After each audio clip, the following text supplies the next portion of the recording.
우리 성령 강림주일 우리의 삶의 방향과 목적을 가지고 우리 삶의 하나님의 말씀을 그리고 하나님께서 우리 삶을 어떻게 인도해 나가시는지를 함께 말씀을 통해 계속 살펴보고 있습니다. 오늘은 말씀을 통해서 우리의 삶의 목표에 대해서 함께 이야기를 나누어 보고자 합니다. 여러분, 사람은 저마다 인생의 목표를 가지고 살아갑니다. 오늘 아침에 내가 눈을 뜨고 세수를 하고 옷을 챙겨 입고 하루를 시작할 때 누군가는 학교로 가고 직장으로 가고 아르바이트를 하러 가겠지요. 대체로는 매일매일 그렇게 사는 삶을 열심히 살려고 할 것이고, 때로는 좀 지쳐서 하지만 어쩔 수 없어서 사는 날도 있을 겁니다. 그래도 보통 우리가 입에서 그래도 힘내자 라고 얘기를 하지, 오늘은 힘을 버리자 이러지는 않잖아요. 대체로는 그 자신만의 목표가 있고 그거를 나 스스로 뭔가 이렇게 구체적으로 써보지는 않았을지언정 내가 생각하는 목표가 있고 그것을 향해서 나름대로 매일매일 눈 뜨면은 오늘도 살아야지 하고서 이렇게 머리 감고 옷 입고 밖으로 나갑니다. 누군가, 이 자리에 있는 누군가는 이제 기말고사가 끝났죠? 아직 남은 분 계신가요? 끝나신 것 같은데, 네. 누군가는 이번 학기 몇 학점이 목표였을 수도 있고, 그 학점을 가지고 장학금이 목표였을 수도 있고, 아니면은 학교에서 근로장학생 하는 게 목표였을 수도 있습니다.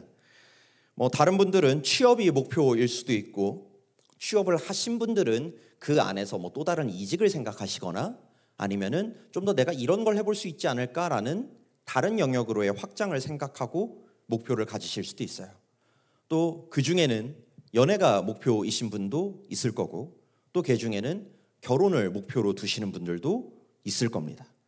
단기적인 목표도 있고요, 장기적인 나름의 목표도 있을 텐데요. 한 단계 한 단계 그렇게 살아가는 목표를 이루다 보면 언젠가 내가 다다르고자 하는 만족한 상태, 이게 남들한테 보여줄 만한 그런 게 아니라 나 스스로가 만족할 수 있는 목표치에 다다르게 될 겁니다. 그런데 이런 삶의 구체적인 목표를 여러분들 가족 나눔할 때 같이 좀 나누시나요? 본인 얘기를 꺼내세요? 진짜요? 잘 하시네요. 감사합니다. 나 이번 학기 목표는 학점 몇이 목표다. 나는 이 직장 들어가는 게 목표다. 이런 얘기 좀 하세요? 우리 청년들끼리 모였을 때? 네. 감사합니다. 그럼 오늘 설교 여기서 마쳐도 될 것 같아요? 네. 여러분, 근데 모르겠어요. 저는 개인적으로 이런 얘기를 교회에서 좀 친분이 없는, 근데 신앙적인 얘기를 해야 되는 그런 자리에서 꺼내기가 막 쉽지는 않았던 것 같아요. 예를 들자면은 우리 중에 누가 이렇게 돈 많이 버는 거 싫어하는 사람이 있겠어요? 누군가는 구체적으로 내가 올해 말에 연봉 협상할 때는 이 정도 연봉형을 두고서 생각을 하고 가야겠다. 내가 학교를 나올 때 이런 데 들어갈 건 정도는 생각하고 공부를 해야겠다라고 본인이 실제적으로 내가 바라는 목표치를 뭔가 교회에서 구체적으로 꺼내놓기는 쉽지 않아요. 왜냐하면 그렇게 하면 마치 내가 굉장히 세속적인 사람처럼 보이거든요. 쟤는 교회에 와서 이런 거 바라는 사람처럼 보일까 봐, 혹은 그런 얘기를 하는 거는 썩 은혜로워 보이지 않는 느낌이 들어서 그런 얘기를 잘 못하곤 합니다. 여러분, 잘 살자는 이야기, 잘 됐으면 하는 이야기 꼭 세속적이기만 할까요? 성경에 보면 부라는 것에 대해서 분명히 그 위험성을 방지하도록 우리에게 절제하고 잘 사용하라 얘기하기도 합니다. 그런데 동시에 하나님께서는 사람들에게, 하나님께서 창조하신 피조물들에게 당신의 부함을, 넉넉하시고 풍성하신 하나님의 모습을, 그 은혜를 부어주시는 분이기도 합니다. 전도서 5장 19절에 보면은 부함은 하나님께서 주시는 것이라고 분명히 얘기해요. 물론 부의 위험성도 있지만 그것이 하나님께서 주시는 것이기도 하죠. 여러분, 높아지는 거. 나는 그래도 좀 높은 자리에 올라가고 싶은데, 난 그래도 좀 더 좋은 직장으로 올라가고 싶은데, 여러분, 이런 얘기하는 게 조금은 내가 너무 좀 세속적인가라는 생각이 들 수도 있지만, 높아지는 것 자체를 성경에서 금하고 있을까요? 그렇지 않습니다. 높아지는 것이 교만으로 이어질까 봐 위험성을 얘기하긴 하지만, 높아지는 것 그 자체를 하나님께서 금한 적이 없습니다. 그것들을 위해서 성실히 살아가라 말씀하기도 합니다. 여러분, 콜라가 나쁜 건가요? 끄덕이는 분도 있고 아니라는 분도 있고 바로 옆에 있는 사람끼리 반응이 다른데, 여러분, 콜라를 매일 콜라만 먹고 살면 나쁜 게 될 수밖에 없습니다. 건강을 해칠 겁니다. 고혈압 당뇨 환자에게 콜라를 강요하는 자리가 있다면 그 사람 나쁜 짓 하는 거 맞습니다. 그런데 그렇다고 해서 콜라 자체가 나쁘다고 할 수는 없습니다. 누군가에게는 그 탄산의 즐거움을 주기도 합니다. 여러분, 부함, 높아지는 것, 그것이 어떤 위험성을 가지고 있을 수는 있지만 그것이 우리에게 나쁜 것으로 하나님께서 허락하시지 않습니다. 우리에게 그런 목표치가 다들 있습니다. 꺼내놓기는 조금 부끄러워도 내 안에 가지고 있는 목표치가 있고, 내가 만족하는 그 시간까지 열심히 노력하면서 살아가고 계실 겁니다. 그럼 저는 이제 그 다음 질문을 드려보려고 해요. 여러분, 혹시 여러분들이 가지고 있는 인생의 목표 중에 내가 죽을 때까지 이루어야겠다 하는 목표가 있으세요? 어제 제가 이 얘기를 미리 우리 가장님들하고 같이 나눴었는데, 가장님 중에 이렇게 잘 사는 백수 얘기를 하시는 분이 있었어요. 네, 여러분, 나는 살다가 요새 100세 시대니까 한 100살까지 통틀어서 나는 100살쯤 됐을 때 잘 사는 백수로 죽어야겠다, 이런 목표를 가지신 분 계십니까? 계세요? 네, 그런 분도 계시네요. 여러분, 인생 전체의 목표도 있을 수 있는데 대체로 지금 우리 마음속에 있는 목표는 내 인생 중간에 이루어집니다. 내가 어떤 집에 살겠다, 얼마를 벌면서 살겠다, 어떤 직장을 가지겠다 하는 것들은 분명히 달성 못할 수도 있지만 달성하는 순간이 내 인생의 끝자락이 되는 사람은 거의 없어요. 그러고 나서 난 이것까지 이루고 죽어야지, 그런 사람은 없습니다. 그걸 누리면서 살고 싶죠. 그 성공의 순간, 그 목표치에 달성한 순간이 다다르고 나서 그걸 누리고 살고 싶기 때문입니다. 그래서 언제나 우리가 생각하는 목표치에는 그 다음이 있습니다. 내가 이루고자 하는 그 목표, 그 다음이 여러분들에게는 있으신가요? 여러분, 그리스도인들에게는요, 우리에게도 똑같이 돈 많이 벌고 어느 직장, 좋은 직장 가지고 하는 목표가 있습니다. 없지 않습니다. 필요합니다. 여러분들이 부유하게 사셔도 좋겠습니다. 좋은 직장에 가시는 것도 좋겠습니다. 그런데 그 다음이 있습니다. 목표를 위해 열심히 사는 것도 필요하고 중요하지만 그것 또한 하나님께서 우리를 인도해 가시는 삶의 한 영역인 것은 분명하지만, 우리 눈에 보이고 내가 달성할 것 같은 그 목표를 넘어서서 그것을 가지고 살아가게 하실 하나님의 그 다음에 목적이 있다라는 얘기입니다. 오늘의 전투를 우리가 열심히 살아가기도 할 거지만 우리 인생이라는 전체의 전쟁을 승리하도록 이끄시는 하나님의 목적이 있다라는 거예요. 그래서 신약 성경에 보면 그리스도인들이 살아가는 삶의 승리는 무엇이 있는가라고 질문했을 때 고린도전서 15장 57절과 58절에서는 우리 삶의, 우리 인생의 승리를 이것이라고 얘기합니다. 고린도전서 15장 57절 58절 제가 읽어드릴게요. 앞에 화면 보시면서 같이 읽어보시죠. 우리 주 예수 그리스도로 말미암아 우리에게 승리를 주시는 하나님께 감사하노니, 그러므로 내 사랑하는 형제들아 견실하며 흔들리지 말고 항상 주의 일에 더욱 힘쓰는 자들이 되라. 이는 너희 수고가 주 안에서 헛되지 않은 줄 알미라. 아멘. 여러분, 우리가 힘쓰고 수고하는 것들이 삶에 많이 있습니다. 그런데 그런 것들, 내가 목표하고 있는 것들, 그것이 어느 순간 잃으면 그것이 헛되게 변할 때가 있어요. 돈은 아무리 모아봤자 모으는 게 목적이 아니죠. 씁니다. 어차피 사라집니다. 있다가도 없어집니다. 높은 자리에 올라가도 한때입니다. 분명히 내려와야 할 때도 있습니다. 내가 사람들과의 인간관계가 있어도 내가 또 어떻게 살아가느냐에 따라서 계속 바뀌고 그 사람들도 죽습니다.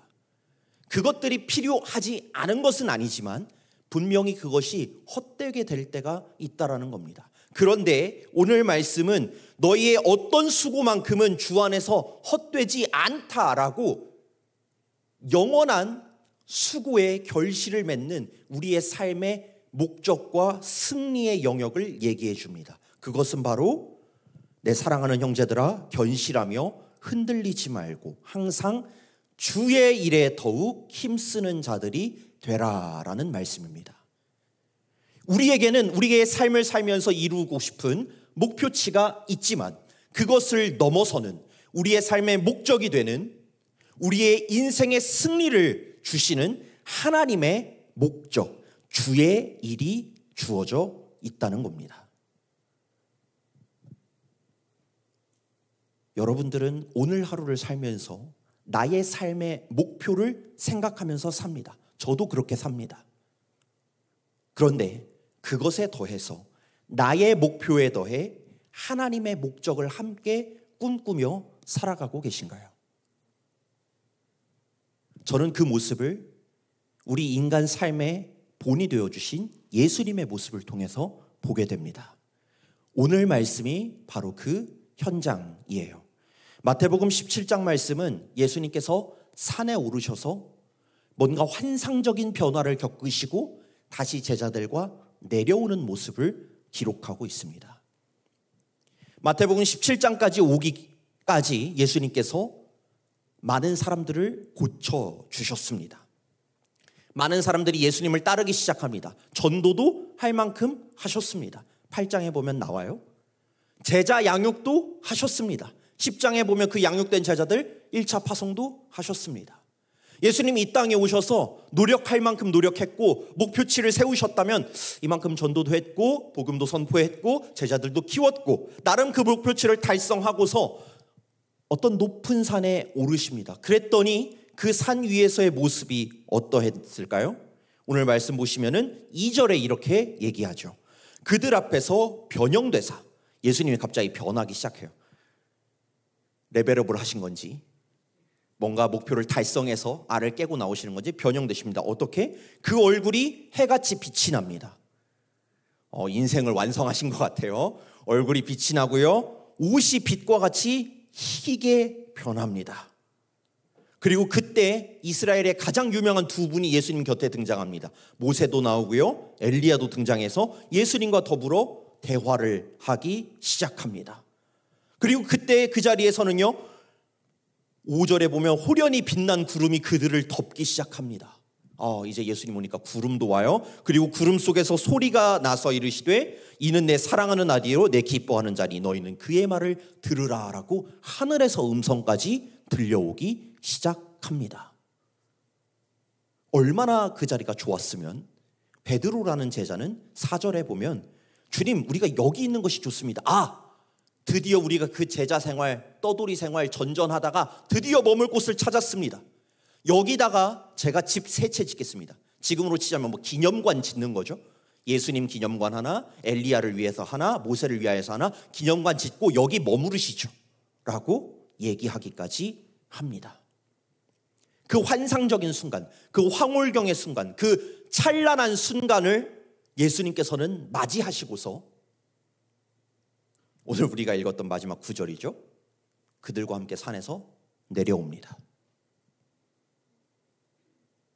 내려오셔서 예수님에게 주어진 자신의 사명, 하나님께서 보내신 그 목적, 십자가와 부활과 구원의 사명을 감당하고자 내려오셔서 가십니다.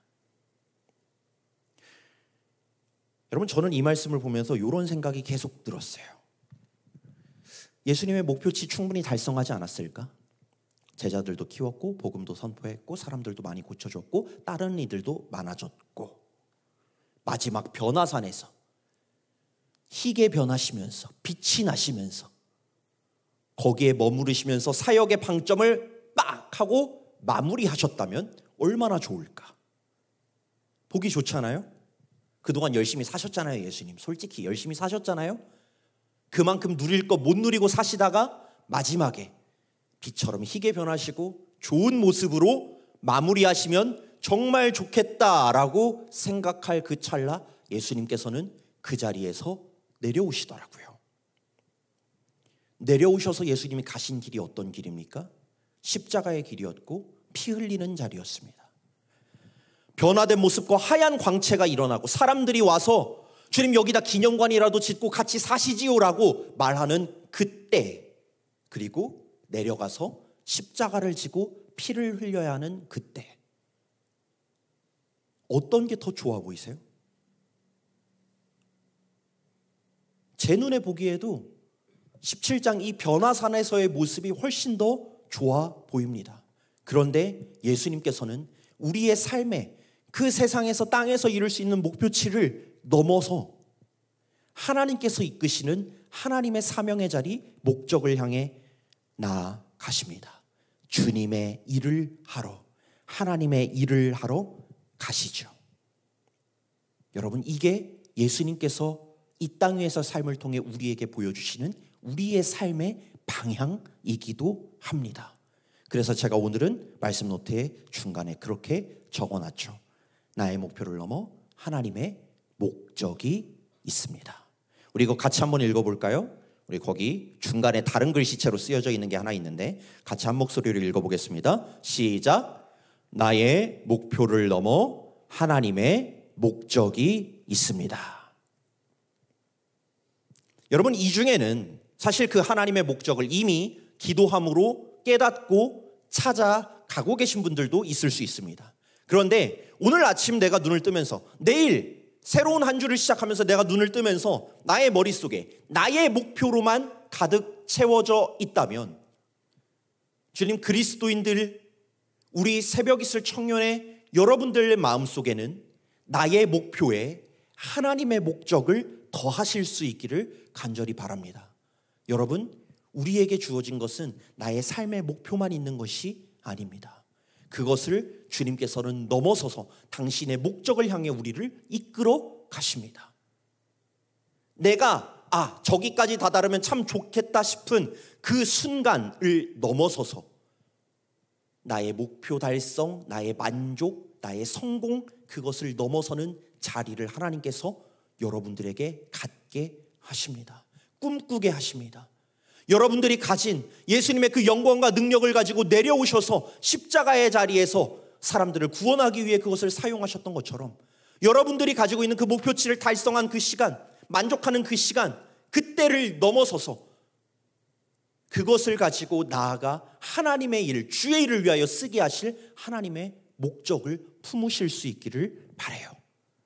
그것이 아직 어디인지 잘 모르시겠다면, 내가 아직 그것을 갖고 있지 않는 것 같다면, 주의 일을 할 수 있도록 하나님 나를 어디로 인도하고 계신가요를 물어보실 수 있기를 바랍니다.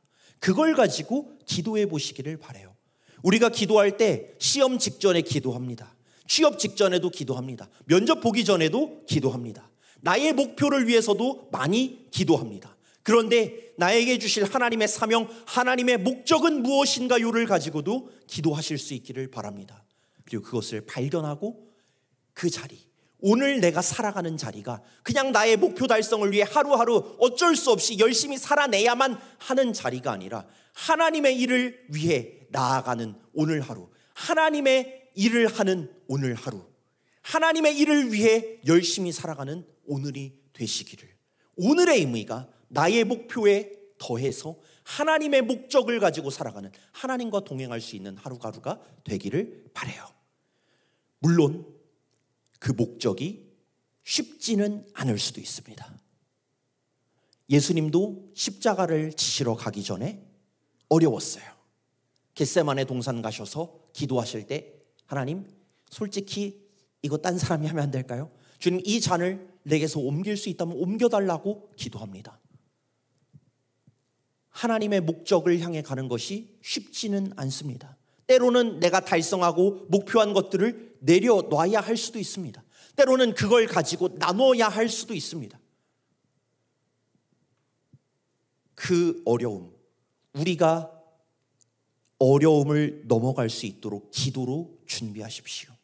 주님, 이 목표를, 이 목적을 가지고 있는 분들이 계시다면 주님, 주님의 삶의 목적, 주님의 그 사명을 향해 내가 나아갈 때 주님, 솔직히 제가 이 부분은 좀 어렵습니다가 포기의 이유가 되는 게 아니라 극복의 자리가 될 수 있도록 기도로 준비하십시오.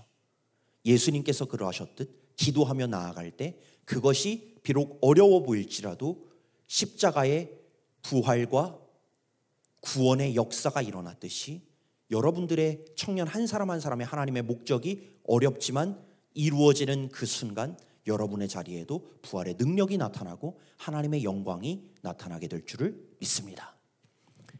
마지막 한 가지 얘기만 하고 설교를 마칩니다. 제가 오늘 이 말씀을 묵상하게 된 계기를 얘기해 드리려고 합니다. 제 학부 친구 중에 형입니다. 네, 동기였어요. 실명을 밝히기는 조금 어려울 수도 있어서 동기 형이 한 분 계셨는데 그분은 신학과로 들어왔지만 나중에 이제 전과를 했습니다. 다른 과로 전과를 했어요. 신앙이 있는 분이었어요. 그리고 그쪽에 확실히 능력이 있었어요. 전과한 쪽에. 그래서 그분이 석사를 거쳐서 박사를 하러 유학을 가게 됐습니다. 잘 사는 집 아니었어요. 제가 재산으로만 따지면 차상위 계층인데 저보다도 어렵게 사시는 분이었습니다. 제가 한번 어려운 사람들에게 주는 장학금을 놓친 적이 있었어요. 그럴 리가 없는데 생각하면서 사무실에 갔는데 그분이 받으셨더라고. 그렇게 알게 됐어요. 그분의 형편을. 어려운 중에 정말 열심히 해서 그쪽에 능력이 있는 걸 발견하게 되고 그쪽으로 열심히 가려고 하다가 이제 출국하기 전에 저랑 만나서 밥을 먹으면서 얘기를 했어요. 그 형이 이제 저한테 물어보죠. 요셉아 하면서 물어봅니다. 사회학 공부를 하려는 분이었는데 그래서 내가 박사하러 가서 교수 되고 싶어. 교수 될 수도 있고 연구를 열심히 할 수도 있어. 너가 나에게 해주고 싶은 이야기가 없니? 라고 물어보더라고요. 그래서 곰곰이 기도하고 생각하다가 오늘 말씀 이야기를 하나님께서 감동 주셔서 그 형과 나누게 됐습니다.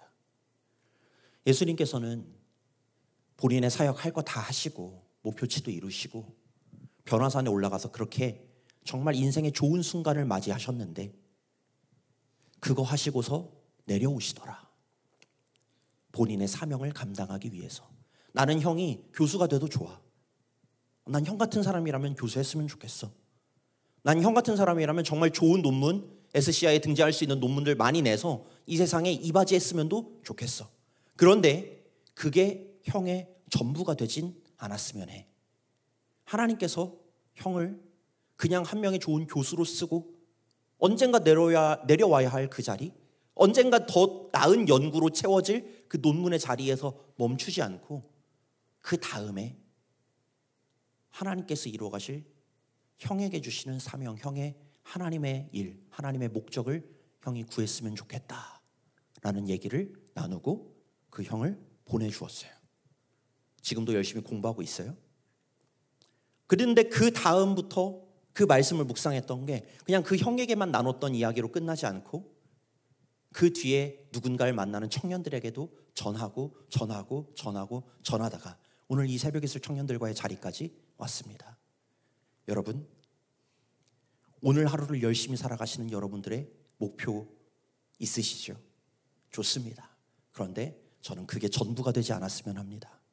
여러분들에게는 주시는 하나님의 목적이 있습니다. 우리가 이 인생을 승리하게 하실 주의 일, 헛되고 사그러지지 않을 여러분들의 수고가 정말 결실을 맺을 하나님의 일, 하나님의 목적, 하나님의 사명이 여러분들 한 명 한 명에게 있습니다. 여러분 그걸 구하십시오. 그리고 그걸 꿈꾸며 하루하루를 살아가십시오. 그냥 어쩔 수 없이 내 인생의 목표, 내가 다 이루고 싶은 것 그거 하나 위해서 싫지만 어쩔 수 없이 그렇게 살아가는 하루도 의미 없지 않지만 그냥 그렇게 열심히 사는 매일이 아니라 내일 새로운 한 주를 시작하시면서 내가 이 목표 달성한 후에 하나님께서 이루실 목적이 무엇일까를 꿈꾸시며 그 목적을 가지고 그 목적을 여러분 인생에 더하여 하나님과 함께 하나님의 일을 하며 살아갈 수 있는 우리 모든 새벽 이슬 청년들 되시기를 간절히 축원합니다.